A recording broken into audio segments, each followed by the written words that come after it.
4 is also 8. So now and 12 is also a factor of x. So it is 8. Now we'll find the common factors. Which number has the both the colors there are the common factors? 1, 2, and 4 are the common factors. And we show you. Now we know how to do it by factors. Now we'll teach you another method. Yes. So for that we need unifix cubes. 1 unifix cube represents 1. Similarly, 2 unifix cube represents 2 and 3 unifix cube represents 3. So if the question is 9 and 3, let's count them. 1, 2, 3, 4, 5, 6, 7, 8, 9. Yes, it's 3. 1, 2, 3. Yes, it's 3. Now we overlap number 3 on 9. You can use now we try to overlap number 3 once more. And then now the third time. Now number 3 overlaps number 9 exactly.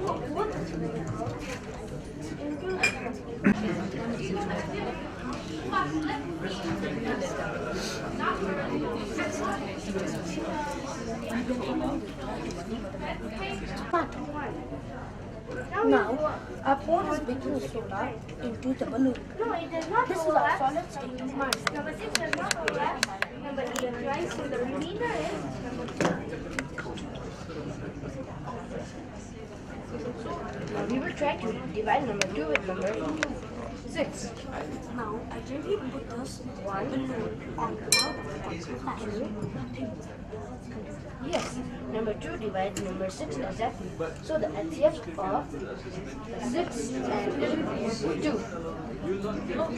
So now you know by the bottom, right?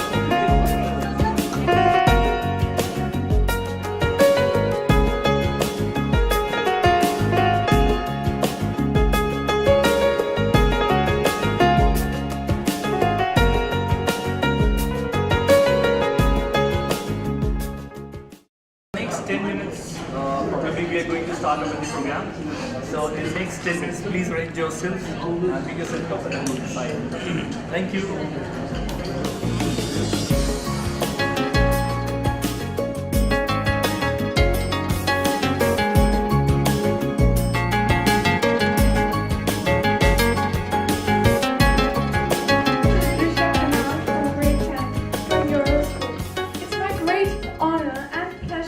To share my experience with you. If someone asks me what my best education motto I've ever heard or read in my life is, my prompt reply will be, we need a metamorphosis in education. From a caterpillar, a butterfly must emerge. Be it is accepted or not, education is one of the most complex and challenging issues, and the discussion and its charm will never fade away. The world has witnessed several advances in education. Old teaching techniques are the same as the expired injections. Hence, a question arises here. What is the best teaching approach, methodology, and curriculum at this moment? The answer is simple. A curriculum that is designed in line with modern principles of education, reduces the heavy weight of students' bag, trains teachers, strikes a balance between theory and practical knowledge, and integrates a multiple intelligence. Edison education is based on the exact principle and the other components I mentioned above. Edison education is conceptualized by Dr. Sunita Gandhi, who is a PhD from Cambridge University, UK. My journey of quality education with Edison education started at Euroschool a decade ago, with lots of positive expectations, and I can honestly state here that all my expectations have been fulfilled. I am able to gain and achieve countless things yet today. For example, I have learned to compete with myself to go beyond the normal target of my life. Our caring and multi-talented founder, principal, and highly trained and qualified teachers have instilled into me a educational value and virtue to change me into a complete human being. I haven't left any stones unturned to avail myself of quality education or each opportunities. I am equipped with all the competencies required in the era of science and technology. Honestly speaking, I can go anywhere in the world and be confident about demonstrating my skills and sharing the knowledge. In addition, I can adjust myself to any situations. Now, I have realized that what I am today is due to the smart and right decision my parents made 10 years back. I would also like to ascribe all my qualities, skills, and achievement to Edison Education, Euroschool, management, teaching faculty, and supporting staffs. With these words, I would like to conclude my short speech. And now I'd like to call upon Mr. James to open the session. Mr. James has been a trainer and developer for Edison Education since 2003. He represents workshops for teachers, principals, and school owners. Frequently, he travels through India to train pre-primary and primary teachers in GCPL curriculum and use of Montessori materials. He has experience in the development of curricula of computer, EVS, English, and Yes I Can. James holds a Master of Public Health from the University of Minnesota. James also has teaching experience in U.S. public and private schools. Thank you.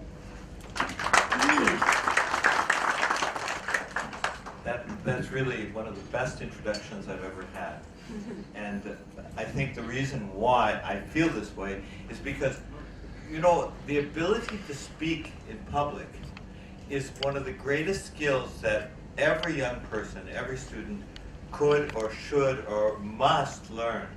And I often tell them, you know, when you graduate from class 12 and you want to get your first job, here's where you will really need that soft skill.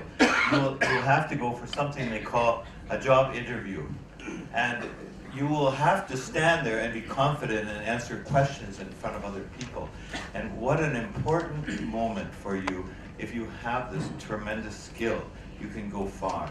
So that's an important, we believe, a really important part of a good education is being able to be confident and to be able to stand up and speak well and eloquently in front of strangers, okay? It can be very, very difficult. So Edison Education, it makes a visible difference. You know, today, I have the pleasure of introducing you a little bit to Edison Education, but it's not just some kind of advertisement for Edison Education, because I want you to leave here. My objective for you is when you leave here today that you will actually have new ideas, new skills, and new methods, and you won't just hear them from me, you will actually do them, okay? This is a very participatory kind of session, so I want you to actually be able to participate and do them while you're here. This makes it stick in your mind, doesn't it? If you just listen, you don't learn that much, but if you're doing it, you will learn much more, won't you? So we'll try to keep you active in doing these things during my presentation, and maybe I'll even keep you awake. Do you think so? Okay, I hope so. I hope I can keep you awake. So we're an organization that provides complete educational solutions. Maybe this has been said. A team of about 200 people, including an International Education Advisory Board, office in the US, and using research and 38 countries' best practices in a highly effective curriculum. You know, how many of you think that research belongs in education? Does research belong in education? Do you think it does? Yes. Maybe? Okay. You know, I feel that sometimes teachers or principals or others involved in education aren't always so sure. And think of yourself, you are not feeling well, and you go into the doctor, you see the doctor, and the doctor says, I'm afraid you have a difficult, rare, and very very bad disease, okay, and we're not sure about the outcome of this, okay, you're starting to worry. And the doctor says, there are some new treatments, and research has shown great promise. But actually, I prefer the old treatments that come back from when I was trained 30 years ago. So we're going to use those on you. We'll use these old treatments that were thought of many years ago, and this will be used. Will you go back to this doctor? Or you want to find a doctor who's going to use the new treatments, the new ones that have promise, that research has shown? You'll want the new ones, won't you? And yet, with something as precious as children's minds, can we afford to do anything but go with the best research? Because research is abounding in education, and we know today what really works and what does not work in education. And I'm going to be showing you. And I'm going to be actually asking you what you think, what you think research says in a few minutes, and we'll see how what you know matches up with what research says, okay? I'm going to test you a little bit. By the way, I'll ask for input in many things, but one thing that I hope that I'm good at is not putting anybody on the spot or embarrassing anybody, okay? This is a safe place. This is a safe place to respond and to feel okay about saying whatever you think and believe with no one ever being the least bit critical or showing anything to be negative at all, okay? So that's the ground rules of. Okay, and there's Dr. Sunita Gandhi. She's already been introduced, but there's a photo of her, okay? Very good. So I'm going to start out here by asking you a question. What you think, and you are all people who are interested in education. So, are there problems in education today in Nepal? Do you think there are? Okay. Okay, you think there possibly are some problems, okay? What do you think is the biggest problem? What do you think? And someone here has a mic, this is wonderful. You're a teacher, right? You're a teacher? You're a teacher, right? No? Okay. You're going to be holding the mic. And who would like to express their ideas? What do you think is the biggest? Here I'm standing in front of my screen. I'm so sorry. What do you think is the biggest problem in education today in Nepal? Just a short. I'm Shweta Agrawal. As a teacher, I'm in a teaching field in Nepal since 7 years. And the biggest problem what I found in Nepal is students are teacher oriented. Very much teacher oriented, okay. And they all are road learners. Okay, okay. These two basic problems I found in Nepal. That's it. Okay, thank you. Okay, so she says teacher orientation, and she says road learning. Okay, those are the two things that she said. Does anyone else have another thought? Okay, someone else has an idea. Just on the contrary. Sorry, just on the contrary to what Mrs. Shweta, said. I think the teachers are teacher-centered, and teachers are making children learn by rote learning. So it's the teachers. I don't see there is a single iota of a problem with students. It's with the teachers only. Okay, thank you. Thank you. And there was someone else here?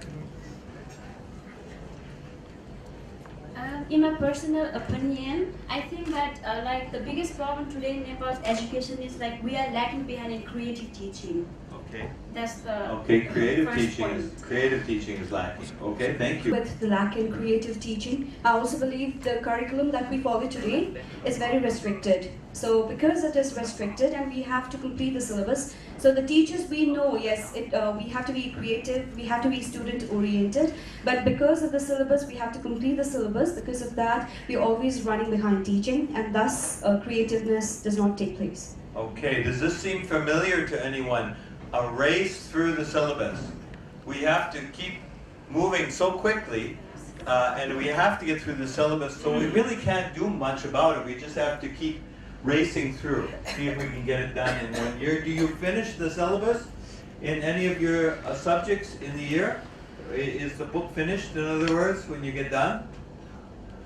Maybe not, right? Okay, anyone else? I'll take another opinion. We have content-loaded curriculum. Grade 8 students, they learn 10 subjects. And grade 9, 10 students, they learn 800, full marks, 8 subjects. And when they reach home, they stay till 11, 12 midnight to complete their home assignments. So they have no recreation time, no time for develop creativity. Even grade 1, 2, 3 students, they get tuition teachers at home. Rather than, taking them to develop their different, skills, their potential, we are giving them tuitions at home. Yes, night, yes, that's, but your remark is very helpful to me, and it reminds me of something that I believe is a big unrecognized factor in education today, and that is the amount of sleep children get. And you talked about staying up till midnight and studying, and is this actually productive? Okay, what happens during sleep time, what scientists know is during the day you're learning, right? Like right now you're learning.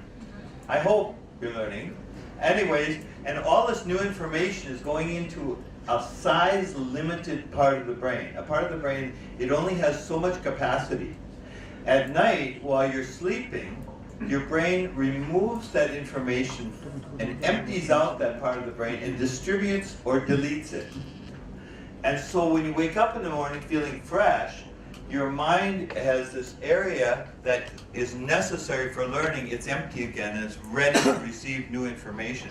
If you don't get enough sleep, it doesn't get emptied and you're not ready to learn the next day. And sleep has 100% to do with learning. And when you get children who are not getting enough sleep, okay, let's just take a 10-year-old child. How much sleep do they need per night? How much does science say they need? 10 to 12? Okay, you're actually, we're not even keeping up with what science says about the amount of sleep, okay? And really adults can get by with 8, but children who are even in their teens cannot. Actually, science today is saying, no, they actually cannot. This is a mistake. And so in our program, we use a diary in the school to communicate with the teachers and the parents and the students, and we actually ask the students to report every day what time they went to bed and what time to get up. So we monitor for this factor, and it's really important, and you'll see that some children who seem to be not bright are actually sleep deprived. Okay? So I've gotten some good opinions on what you think the biggest problem is in education. And I see some really common elements, don't you? I see things that I'm picking up wherever I travel, wherever I speak, and I think that this audience is a very well-versed, astute audience that knows about education and the problems in education. And certainly there is a rote learning crisis, and that rote learning is something that needs to be dealt with in some manner, and we'll talk today about that aspect as well and what actually can be done, and you're going to see actually in action what can be done. This really blends in really well with this man. How many of you are familiar with this man? His name was Benjamin Bloom. Okay, I'm not going to really talk in great detail about him, but I want you to know he was an American professor and education researcher who lived during the 1950s. Those were years when I was just growing up, when I was very young. And Benjamin Bloom recognized that in the United States at that time there was also a rote learning crisis. And it was his desire to do something about it. And this is why he invented higher order thinking skills, what we call HOTS today. And showed teachers how by asking the right questions, we can actually get children to think instead of just remember, as is so often done in the school systems. And something as small as asking teachers, training teachers, showing teachers how to ask questions that are thinking questions instead of remembering questions, we can change so much of what goes on in the classroom. And of course, higher order questions are included throughout Edison curriculum. And if you're here today and you're thinking, well, how do I change in my classroom? I want you to know that even though I won't be going into a lot of detail about higher order questioning, you know, you don't need anything but an internet connection to learn exactly what he did. It's actually very simple what he did, and if you Google this, you have the biggest library in the world, we always say, right? The biggest library in the world, and you can find out all about this and how to ask questions in the right way, okay? So, you know, it worked, by the way. Bloom did his job. By the time I was old enough to go to school, education had changed for the better in the U.S. And I got a chance to get a better education because of what Benjamin Bloom did. It changed my life. It changed my education. But can it change the kids in Nepal's education? This is the question that you have to ask yourself. Can Bloom's ideas now penetrate this country also? And whose job would that be? The knowledge is there, the technique is proven, but will you do it? Will it be done in your schools? You may say, well, maybe the government needs to do it. They will never do it. Okay, it has to be picked up by innovators. If you look at the history of change, you see this is how things happen. It's by taking the cutting edge people, the leaders in any industry who are saying, I'm going to change, we're going to change things, and it's up to you. Maria Montessori, of course, she lived over 100 years ago.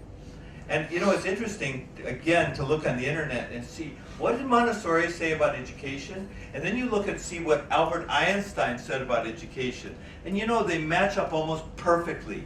And actually, Montessori was a type of Einstein. But you see, Einstein invented nuclear power. And so everybody says, wow, he was a genius. But Montessori only told us how we can teach children in a much more effective way. And children aren't really very important in our society, are they? They're really not. And so, I mean, you can look at pay, okay? What would a nuclear physicist be paid? What would a pre-primary teacher be paid? You see the value right there, don't you? You see the value right there. But which one is more important? Do we need nuclear power or nuclear weapons? Or do we need children who are innovators and ready to move our country ahead to the next level? We need the second one, don't we? That's what we really need more than anything else. And this is what's really important. You know, during the first 6 years of a child's life, how much of their intelligence is developed during the first 6 years? Does anyone have a guess? 90%. 90%? You're moving it up ahead. You're expecting me, but it's 50%. Okay? I'm glad you think it's a lot. I'm really glad. Okay? Okay. I'm not disappointed in you at all. I'm very happy. But to think that half of you, think of who you are today, and what intelligence you have. Think of yourself right now, who you are, and ask yourself, half of that was there by age 6? And how did this happen? And what was my pre-primary education actually like? And was it the kind of pre-primary education that could really put in me all the fullest potential? And here this woman 100 years ago could take children who were severely retarded and advance them in education so that they came ahead of normal children and shocked the world. And yet today, schools are not yet catching up and using. How far behind do we have to go? It's about time that we catch up with the experts. And of course, in our program, our pre-primary education is heavily Montessori. It's hands-on, okay? Maria Montessori said, the hand builds the brain. Okay, is this true or not? Today, we have brain science. It's a very new science, isn't it? But brain science is able to study the brain while it's alive. This is what's new about brain science, right? And brain scientists have come to an amazing conclusion. The hand builds the brain. The hand builds the brain. So Montessori was right 100 years ago, 100 years before brain science. And how was it possible she knew this? No one knows. But she was a genius, something like Einstein, okay? So remember that we can move ahead and we can use the expertise of these people who were way ahead of their time. Howard Gardner, of course, is still alive. How many of you know about Howard Gardner and the multiple intelligence? Some of you know. Okay, so I'm not, again, going to go into great detail, but Howard Gardner has found that people learn in different ways, that each one of us have a slightly different profile in how we learn. Now, let's say visual and spatial, okay? Let's say you're that, but you're not only that. Okay, you're a mix. Let's say this man is visual and spatial, but he's not 100%. Maybe he's also naturalistic and maybe musical. Who knows? He's got a mixture of things, okay? So every student has some mixture, but they also have a certain dominant effect, okay? So how can we teach these children in a mixed group by appealing to many of these in your program? By not saying, it's all going to be blackboard and recite, write, okay? That's the rote learning model, right? Okay, that's the rote learning model. And it's going to be a mixture of these different approaches, which we try to include in our books. Can you include them even if you don't have these books? Yes, you can. You can include different methodologies. You can try to reach out to people in different ways, okay? And you can use various techniques in order to reach the children, but not just teaching them in the same way over and over and over again, okay? And the last educational expert I want to mention is Dr. John Hattie. And Dr. John Hattie is an educational researcher from New Zealand. And what he did is he looked at educational research around the world and saw that there were tens and tens of thousands of different educational studies. But how do you bring all this together? Well, there's a new statistical technique called meta-analysis, and he used this to bring all these studies together into one huge study. And therefore, he was able to find out what actually works and what does not work in education. And it's an amazing thing to learn about this. Now, you've heard of the publisher Pearson, right? So Pearson has published 2 of John Hattie's books in an e-book format. And you can Google it, and you can download them for free. Okay? And they're not big, thick books. They're smaller books, small booklet-sized books, okay? And one of them is called What Works in Education. And the other one is called What Does Not Work in Education, okay? And you can Google and you can download these books. And I'm encouraging you to do this because you will learn. If you read these 2 short books, I can promise you, you'll know more about education than most educational leaders anywhere in this country. Okay, you will. It's an amazing thing to read what John Hattie has said. Now, in a few minutes, we're going to be looking a little closer at some of his research and allowing you to look. You know, it seems to me that you've been sitting too long. Don't you think? Okay, so let's try to do something a little more active, okay? Now, I want to ask you, you know, if you think about the English language, there's, excuse me a second, okay? There's 3 articles in the English language, okay? What are they? A and the, very good, okay. Look at this, my class over here. You know, it's so cool having these kids here, isn't it? Yeah, I'm really enjoying, okay? Okay, now, so I'm going to divide you into 3 groups, okay? And I'm going to assign an article for each group, okay? Now, the easy way is, I'll tell you what, I'll start over here. Everyone from here to the wall, okay, will represent the article A or A, okay? Okay, this is your article. So if I read out a sentence and I leave a dash for the article, and the article is A, you will stand up and say A or A, and then promptly sit down. Okay? Agreeable?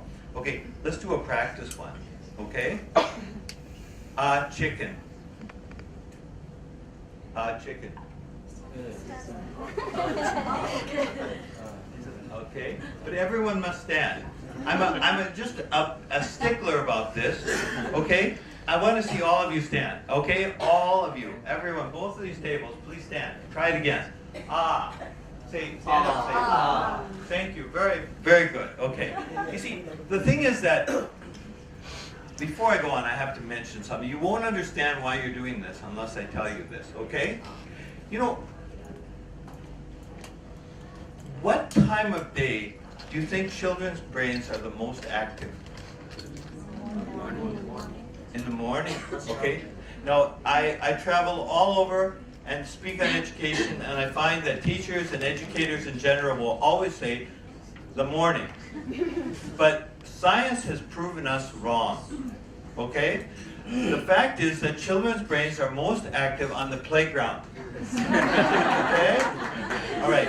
So we must somehow adapt to this fact and say, can we bring a little bit of the playground into the classroom? And the answer is we can.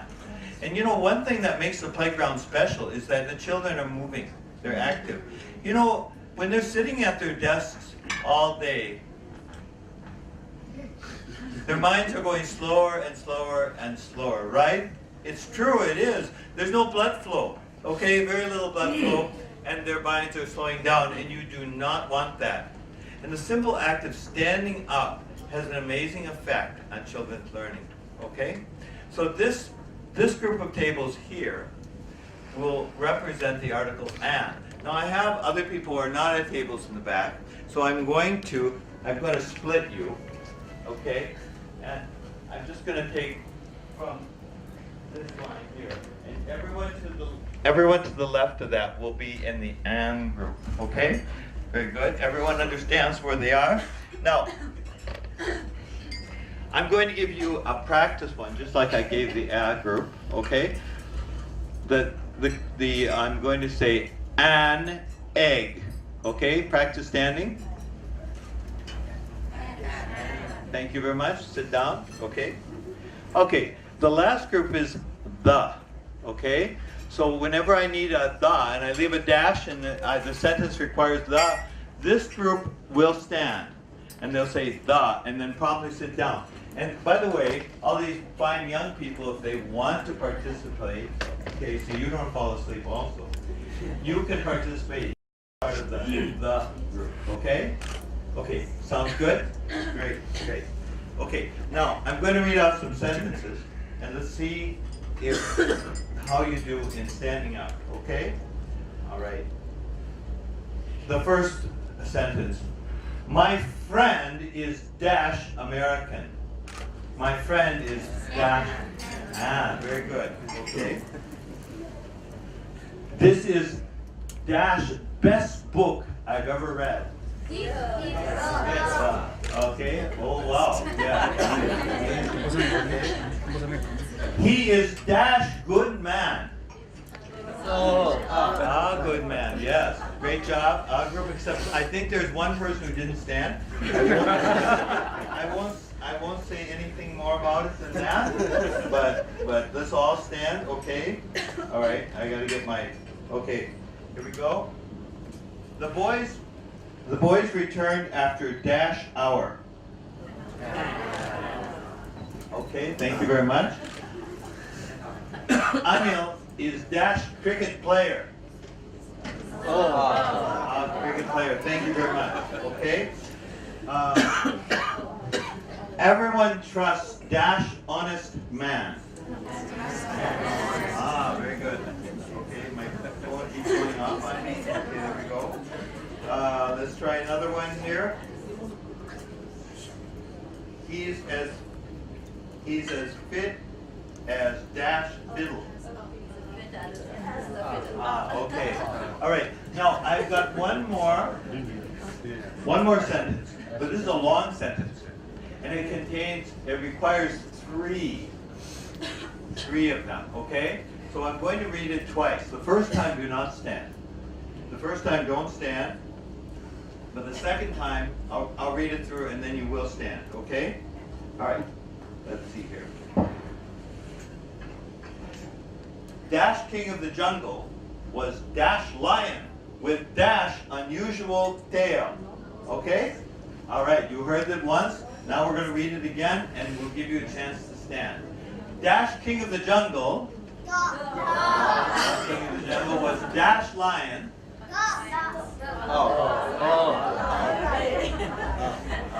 Oh, everyone must stand though. Okay, everyone must stand. Okay? A lion with Dash Unusual Tail. Okay, please give yourselves a hand. Okay? Okay. Can you do this kind of learning in your classroom? You can.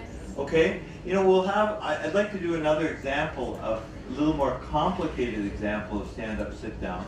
But stand-up, sit-down is a very simple methodology for what we call kinesthetic learning. Kinesthetic means, of course, that there's body movement, okay? That the students are actually moving around in the classroom. And it's really important because, as I say, you want to bring some of the playground into the classroom and not just have the students sitting, okay? Think of yourself as being bound to a chair every day for many hours, okay? My wife, who also speaks on education, likes to say, when will you let your little prisoners go free? Okay, she loves challenging teachers about how they're treating those kids, you know?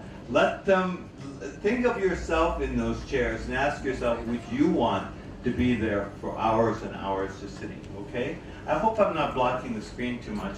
I like standing close to my audience, and yet I don't want to keep you from reading the screen. Okay, now, as you can see, there is a program, a couple of programs, whereby international comparison tests are being given to 15-year-old children, students around the world. And there's some 70-some countries that are participating in it, and I'm not sure if your country is, okay? I do know that India participates and that their ranking is not so good. Okay, this is a new concept. Okay, so there's these organizations. One is called TIMS, T-I-M-M-S, and that is Trends in International Math and Science. And PISA, P-I-S-A, that stands for Program for International Student Assessment. So these two organizations, they do this kind of testing and they publish it online, and you can read about it anytime you want. And it's very interesting to see how educational methodology goes hand in hand with achievement. Because if you have good methods, in other words, if a country tends not to do rote learning, guess what? They do well on educational comparison tests. And if the country does a lot of rote learning, guess what? They tend to come out very low on educational comparison tests. So you can see the importance, can't you? And you can see how seeing these comparisons. And when I travel though, and I speak on this, some teachers will say to me, and principals and others, they'll say to me, how could our country come out low on this? Are these tests fair? What are they actually asking these kids? What is this going on? We have really a lot of good toppers in our country, and why would you say we would come out low? Okay, well, so what I did is I went online, and you could too. I'm not doing anything you could not do, and I asked this question. What do these tests actually look like? What kind of questions do they ask? And what I found out is they don't ask you to remember anything. Like, let's say you're the best topper in Nepal, okay? And you have all these facts and figures and formulas and everything all memorized, and you can just spill them out onto an exam, right? You'll do very poorly at these tests because you haven't learned to think and to apply, okay? And I actually have in times past shown a whole bunch of different questions, but I feel like it's too long for my audience, and so I'm really only going to show you one question, okay? But you can take a look at it. The top picture shows a block of wood floating in fresh water. There's the block of wood, there's the fresh water, okay? Then it says, if this block of wood were placed in salt water from the ocean, which picture shows what would happen? A, the block rests on the bottom. B, it floats kind of in the middle. C, it floats a little bit, it's the same, no change. And D, it flows higher, okay? So, which one is the correct answer? D. D. Okay, so we have a science-oriented good group, okay? But this is a very difficult question, as in most of the questions. I'll just give you a couple clues at what other things are on it. Like, for instance, I've noticed that there are map questions. They'll show a map of an area of the country, and then they'll show these different cities. And then they'll say, this person lives in this city, this person lives in this city, this person lives in this city, and they want to meet, but none of them wants to drive more than 15 minutes. Which city should they meet in?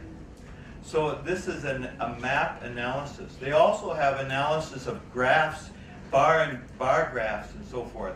And they'll have a bar graph where these rock bands are selling their CDs, and it shows the sales month by month of the CD sales of rock bands, and then they'll say, what month did this rock band sell more CDs than this rock band? And what was the first time this rock band got ahead of this rock band, whatever. And so you really have to be able to look at these and interpret them, and to be able to really think and apply the knowledge. And this is something that can be very, very difficult for students. And so these international comparison tests, so why do international comparison tests ask children to do this? Because this is the international standard, okay? Are all of your students going to stay here in Nepal all their lives? Or will many of them go to another country? And if they go to another country, will they first have to compete for jobs? And when they get to that country, they'll have to be competitive in that work environment. And if they only know rote learning and have only memorized facts, will they be able to compete with the young people that they're working with in these other environments? These are questions that I want to ask you. In other words, the basis of what I'm saying is, are international comparison tests fair, the way they do this? I hope you will agree they are very fair, because anyone can memorize, okay? Let's take the best topper in Nepal. Let's find a young gal or a young guy, and they can score higher on any exam than anybody else in the country. Now we're going to have some competition. We're going to put that topper in a contest, and we will have them competing against my little laptop here. My little laptop, which is loaded full of all the facts and figures from all the exams, right? Who will win? Will the topper win? Or will my laptop win? Laptop will win every time. It's actually no contest at all, is it? Do we need toppers?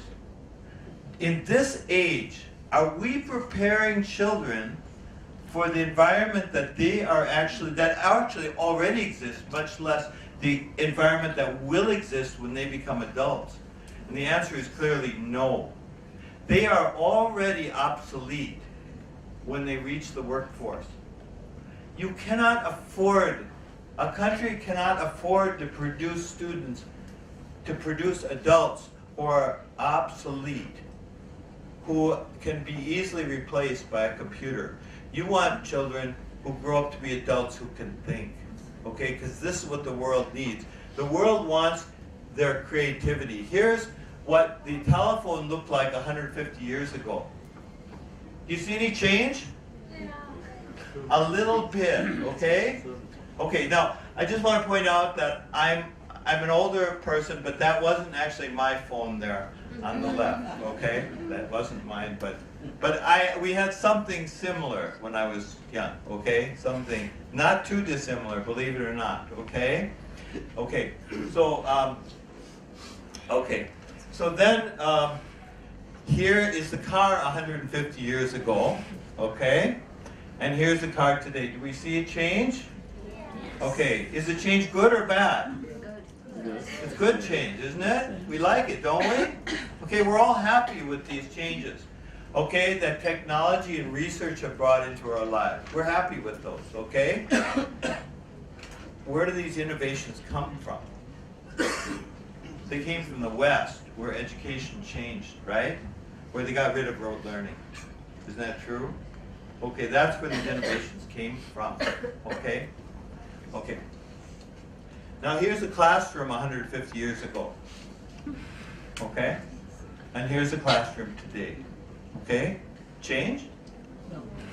Not really, okay? And really, I can tell you with some degree of certainty, even though maybe I wasn't quite around when that first picture was taken, that the methodology that was being used back then is very, very similar to what's being used today.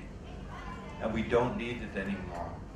Because back then we were trying to train children to be factory workers.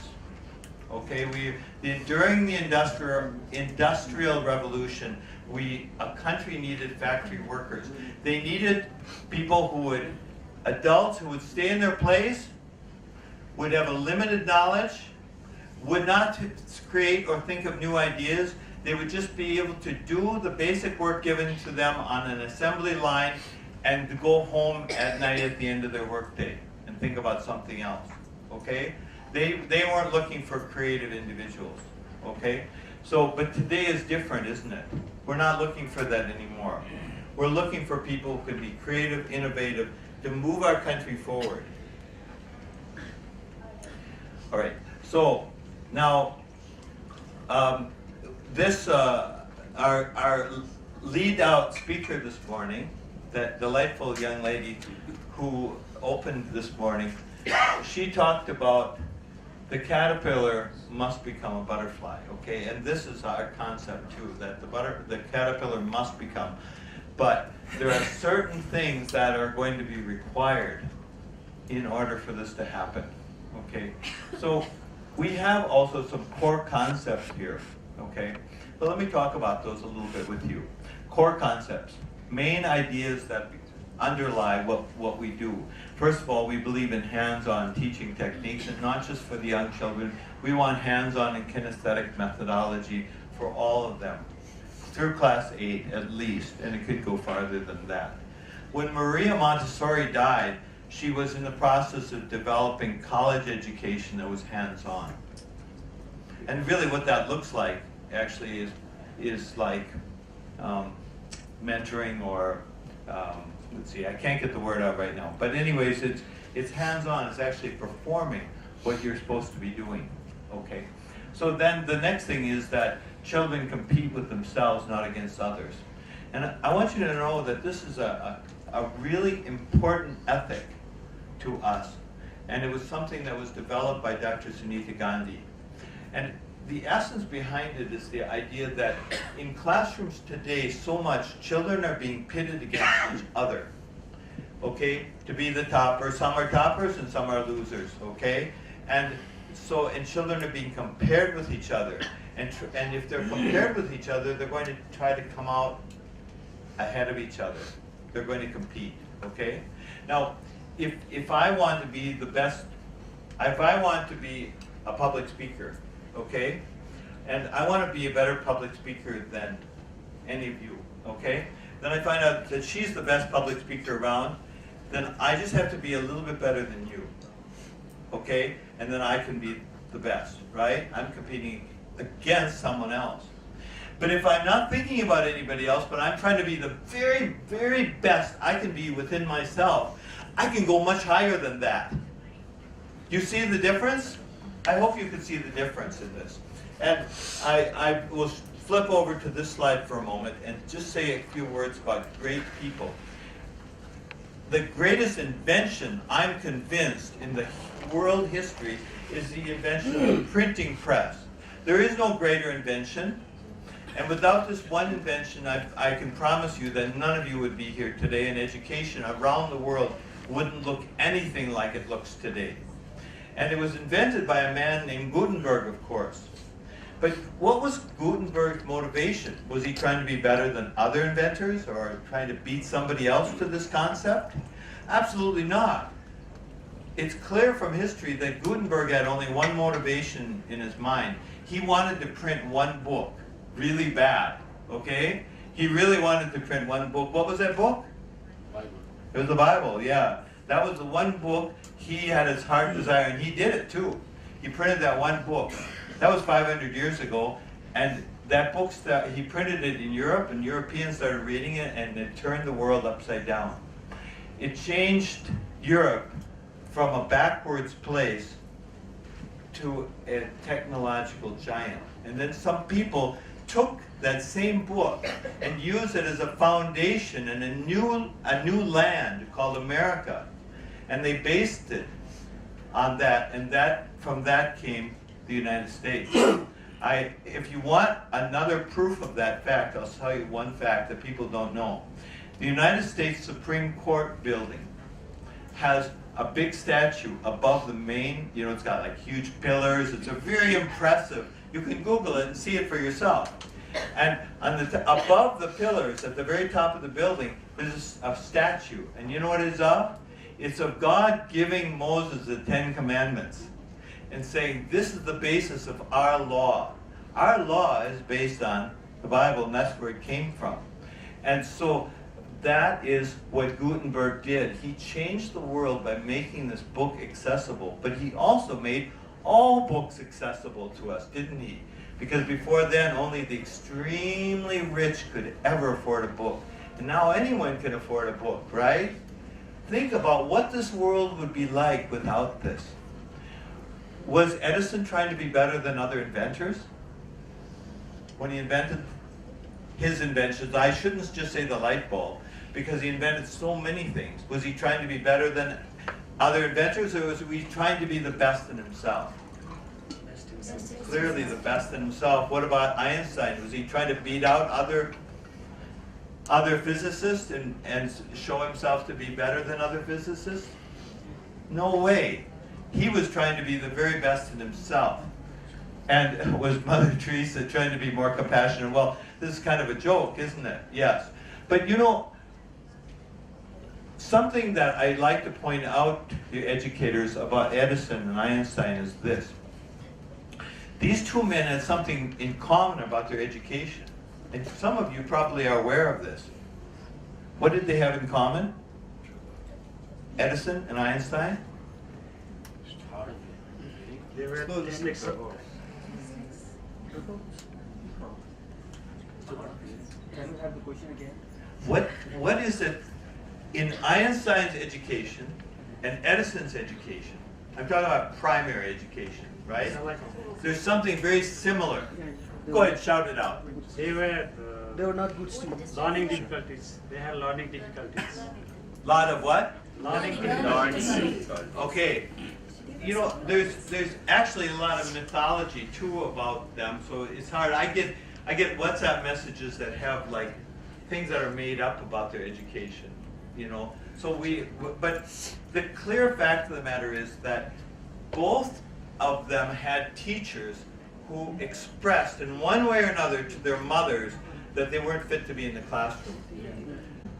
Foolish, they weren't keeping up, they were not paying attention, they were not good students, okay? They were not dropouts because their mothers actually took them out of school intentionally, knowing that they'd only be harmed by a teacher that didn't believe in them. So they were not totally home educated, but they were heavily home educated. And when I first met Dr. Sunita Gandhi, she learned that my wife and I had 9 children, and that we had educated them at home for 25 years. And she said, you think like we do. She said, schools should look more like homeschool. And this is what Edison and Einstein proved, that you can take children who have great potential that is about to be crushed by a teacher who does not believe in them, and you put them under the tutelage of a mother who totally believes in them. Okay, who ever believed in you like your mother did, right? Whoever believed in you like your mother did, okay? And their mothers made them what they were, okay? So this is what is so outstanding. And you know, we can learn something. Can't we learn something about education from these two great geniuses? Within the last 100 years or so, these are the two great geniuses in world history. I think we can all agree. These two men changed our lives, changed the lives of everyone around the world more than perhaps any other people did. Okay? And so it's important to learn that their education had to be somehow radically different or this wouldn't have happened. Would you like Nepal to produce some Edisons and some Einsteins? And how would this be possible? Okay? You know, I'm sorry, I'm too full of stories, but I have to tell you this story. That I know of a student who was very bright, okay? And I've tutored these children a little bit on violin, because I'm a violin player, okay? And I want you to know that this one young girl, her teachers are so angry and frustrated with her because she doesn't pay attention in class. She's just like Edison. She's just like Einstein. But you can't convince the teacher of that. The teachers want to hit her. That's what happens. The teachers just want to hit her. And when I teach this child violin, I'm saying, okay, I want you to play now this line of music on the sheet. Please play this. And she'll go, what's that over there? She's distracted, isn't she? Is she irksome? Is she bothersome to try to teach? Yeah. Do I get frustrated? Yes, I do get frustrated. Yes, I can get frustrated.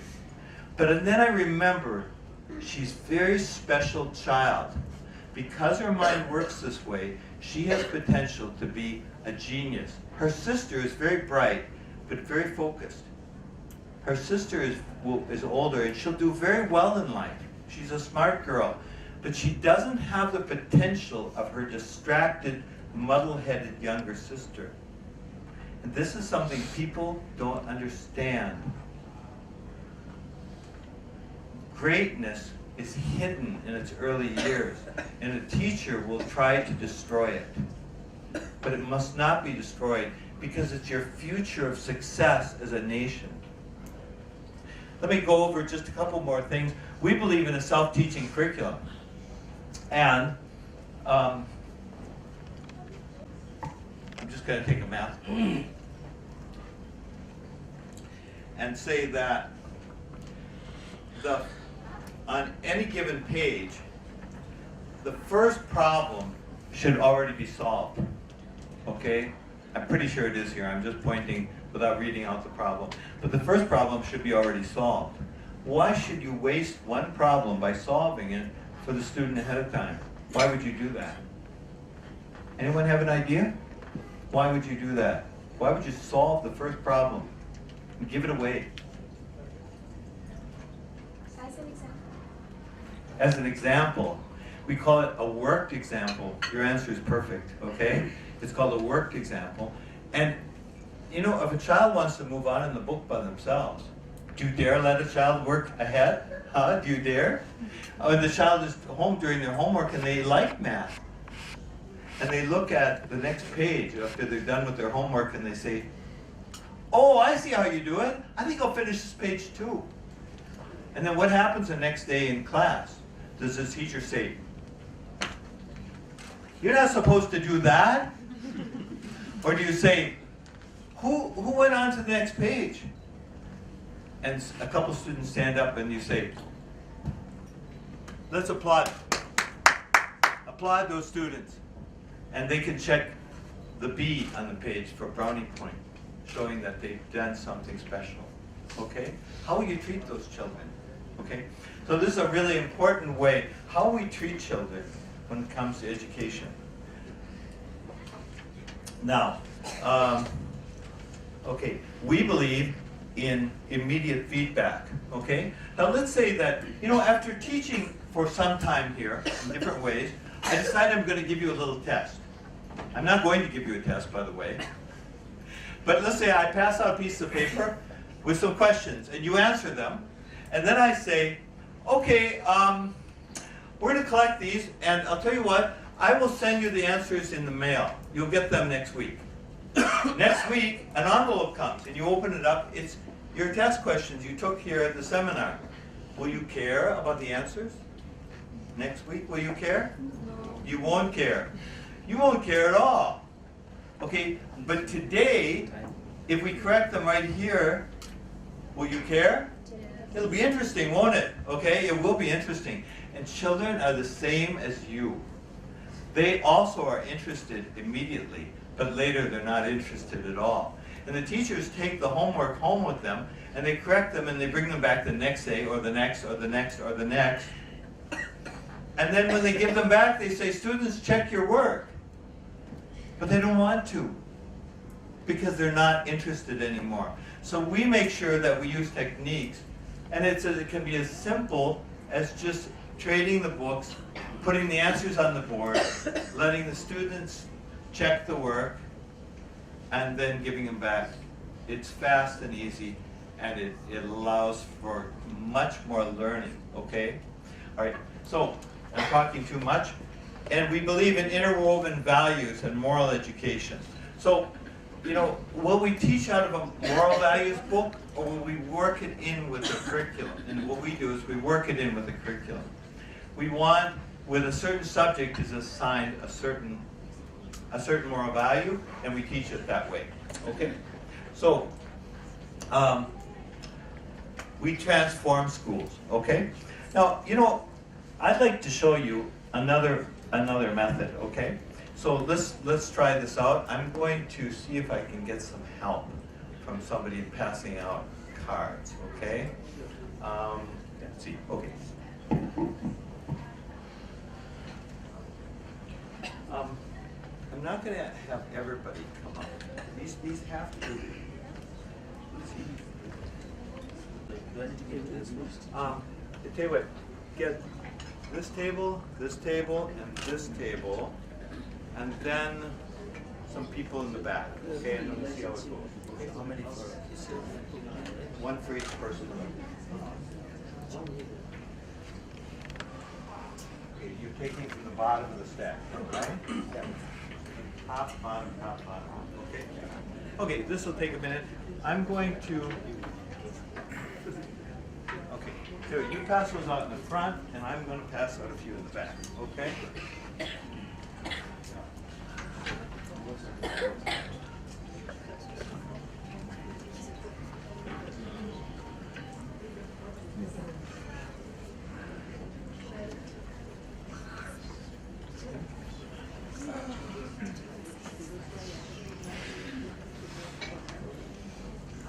We'll stop there.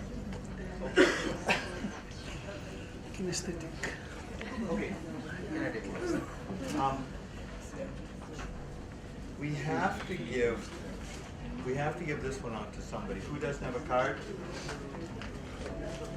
You'd like one now. Okay. All right.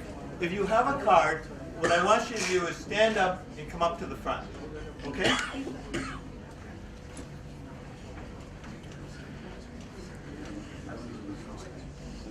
Now, right now, if you have a card, on your feet.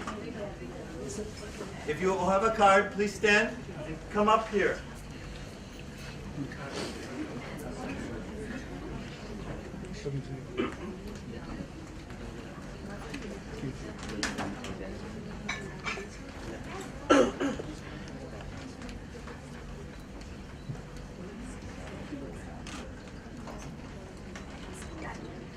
Okay, now class, I want you to find your match.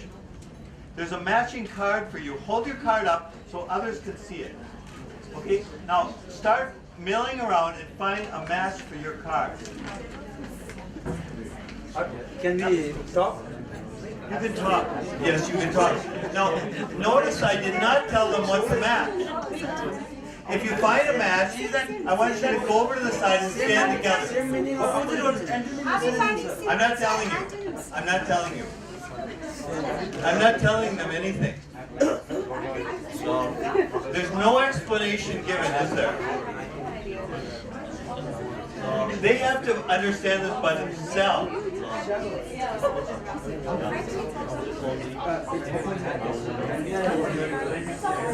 When you find your match, stand next to that person you matched with.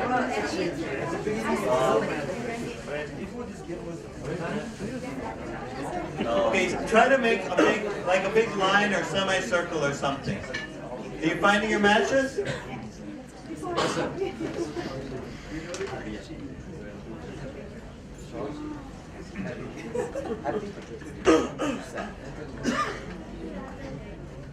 Okay, very good. Kind of make kind of a line. So, okay. I know that there's a lot. I should have not given out quite so many cards, but I'm having a lot of fun. Okay, all right. They found their matches, class. What kind of matching is this? There's antonyms. It's opposites. Okay. So, all right, but they figured that out for themselves. I didn't tell them, right? I didn't tell them. So what I'm going to do is I'm going to have you hold up your cards now so everyone can see it. The audience can see your card. And I want you to start by saying your card. Go ahead. Say it really loud. Brave. Brave. Coward. Hot. Cold. Afraid. Enemy. Short. Clever. Foolish. Smooth. Rough. Blunt. Sharp. Heavy. Light. Big.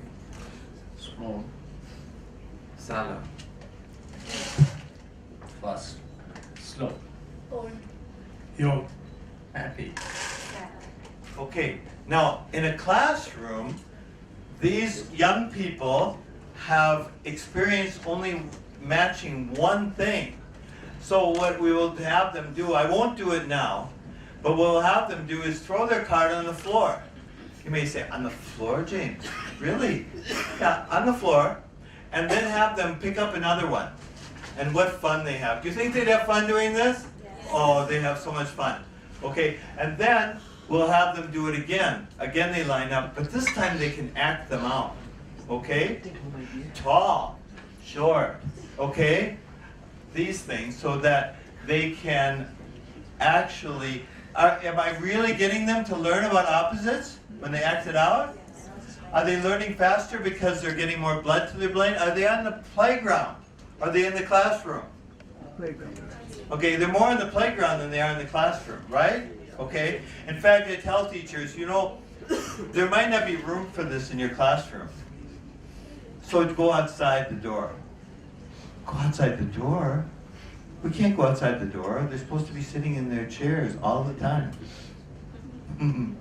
Okay, okay, thank you. Okay, before you go, I'm going to pick up your card in order, okay? That way I won't have to reset them when I get